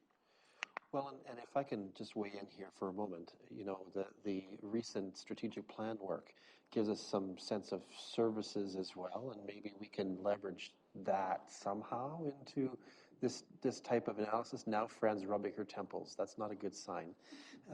But there may be an opportunity there as well, because it gives us sort of a common base for understanding the services that we deliver. Certainly a lot of that is sort of divided out into departmental reports and these estimates, but it's worth us thinking that way in the future as well, given that the strategic plan will align around a lot of those services, right? COs, no? I think the other thing when Fran and I talked about this too is there's also an opportunity that we can actually track our own metrics from year to year per service, which will have some benefit eventually as well. So I think that's, yeah, our own report card. So I think it's worthwhile for the effort. It may not be valuable necessarily to compare ourselves against each other, but I think even having that data for ourselves over a 10-year period has some benefit. Makes sense. Councillors, any further comments? Deputy Mayor? Just one through Kasenberg. So I was a little skeptical going from paper to electronic, but I must say that this is very seamless, and, you know, being the leaders in the county again doing this, I'm wondering moving forward from today that if there are any additions or deletion, we used to get them that night. Can we get them sent to us ahead of time, and just maybe a heads up saying we're adding this, we're taking out, and so it's just not the week before, the night before? Right. Go ahead, Fran. I really do appreciate Becky, and she had help from Jessica as well. The time they spent to get this going, and from sort of nothing, we didn't buy software, we used what was available, and I have to applaud them myself. I do need bifocal correction, though. It's a little tiny, but I think going forward, we'll master that as well. And I do applaud it. I love it because you can flip through it real quick, and you can take it with you. It's handy, and even if you were somewhere else, you could hit the link and show someone else it as well. So, yes, the public version of it. So, yeah, I really will pleased. say I don't expect to see a new bifocal line on your estimates, though. That's not going to happen. All right. Thank you, Deputy Mayor, on that one. And what might be helpful here, just sort of to build on Doug's comments, is if we had almost like a budget, like gains and losses, like pluses and minuses. Here's what we've changed. It's a little bit of narrative, but it would be helpful for us to see, in the absence of like a red line or some kind of other thing in budget, which I don't think is that easily achieved with the software that you're using, right? So having that kind of narrative where you say, okay, on this line we've changed it in this way, that would be really helpful. And I think we'll have updated versions of the summary so that can keep you in the know. The paging is a little bit tricky in this, so I don't want to promise something that Becky and Jessica can't deliver, but they have done miracles with what they've done so far, so hopefully we'll be able to have enough pages to be able to do that. We like miracles. Thank you. Councillor Andreessen? At the end of the report, there's the public input, and we haven't talked about it much, and I wondered if there's going to be an opportunity to talk about that, or is that going to be at another time? A lot of it is about capital, but didn't know if... Are you thinking like the public open house that happens with regards to the budget? There's all the data at the end of the report. So the data is on, it's the budget survey. Oh, sure.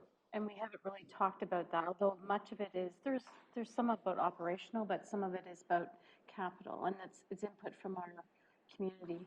Right. I don't know if there's an active plan to present that any further, or is this more for our information at this point, Treasurer Hale? It would be my understanding that we gleaned what council was interested in at the visioning session, but if there wasn't something that was brought forward at the visioning session from that report that council wanted to, I don't see why we couldn't add it to the visioning information. But other than what was presented at the visioning and what council took from it at that session, if there's more to come from that, then by all means, we could add it to an agenda, or just let us know what we missed or what you feel has not been addressed. Okay. Saying, right? I think we did have this report presented to us at the visioning session back in October 22nd, right? So this isn't new information. This is information that has been presented and at the time vetted. The question is are there things in these data that we need to draw back in because we missed it in our first instruction set? And perhaps we can add something on our capital night that allows councillors, if they have anything that they want to bring forward from this, just sort of a one agenda item, so that we can get this factored back in if there's anything that we've missed. Treasurer Hill. I'd like to suggest then that we make that the first item on January 22nd, that any further items that want to be taken from that, especially with the focus of capital, that might not have been already identified. Okay, thank you. Anything further, councillors, on this operating draft that we're seeing tonight? Okay, that moves us to agenda item 5. Item 5.1, are there any announcements that council should take at this point? The Atwood Santa Claus Parade is on Saturday evening. For those of you who wish to see Santa, that's your last chance, except perhaps the opportunity. Well, that sounded dire, didn't it? That sounded dire. It's not your last chance permanently, folks. His last tour of duty in North Perth, perhaps, is the way to look at it for 2019. Let's make it clear. Any other announcements or anything that we should be aware of from the staff table? Anything that you want us to be aware of? Okay. There is no closed session this evening, I believe, so that we're going to move on to item 6, which is the confirmatory bylaw. Please note that Councillor Behrens has exited the chamber for this business. I have a resolution for our consideration as follows: that bylaw number 142-2019, being a bylaw to confirm generally previous actions of the Council of the Municipality of North Perth, be introduced, read, and considered read a first, second, and third time, and be finally passed, and that the said bylaw be signed by the mayor and the clerk and sealed with the seal of the corporation. Can I invite a mover for that? Councillor Rothwell, and seconded by Councillor Richardson. Any discussion or debate on this? Just a show of hands tonight. Thank you. Okay, all those in favor? And that is carried unanimously. Please invite Councillor Behrens to return. And that brings us to item 7. Councillors, before we adjourn, is there anything that you wish to draw to the chair's attention for transaction? Councillor Seiler? To bring up on our meeting dates, February 12th. I know there'll be 2 of us that won't be here. I don't know if there's any, Right. So I don't know if there'll be anybody else. Okay, so we're taking note that there are 2 expected absences on February 12th for that meeting of council. Okay, we'll just bear that in mind. The clerk will work with that information. Thanks for sharing that. Anything further, Councillor Rothwell? Just follow up regarding upcoming conferences and so on. So in that spirit, the Roma conference is coming up in January. Is anyone else signed up? I am signed up. Yeah. So there's 3. Yes, and I will take note to the clerk that this Wednesday, January 22nd, falls right on the heels of the Roma Conference, right? Just so that we're all aware of that. It's the next day, okay? Come back refreshed or really tired, one or the other. All right, anything further from council before we move to adjourn? All right, I have a motion that the council 2019 budget meeting of this date adjourns at 9:05 p.m. Can I invite a mover? Deputy Mayor Callum, thank you. Seconded by Councillor Seiler, thank you. All those in favor? And by seeing none opposed, that's carried. I declare the meeting adjourned.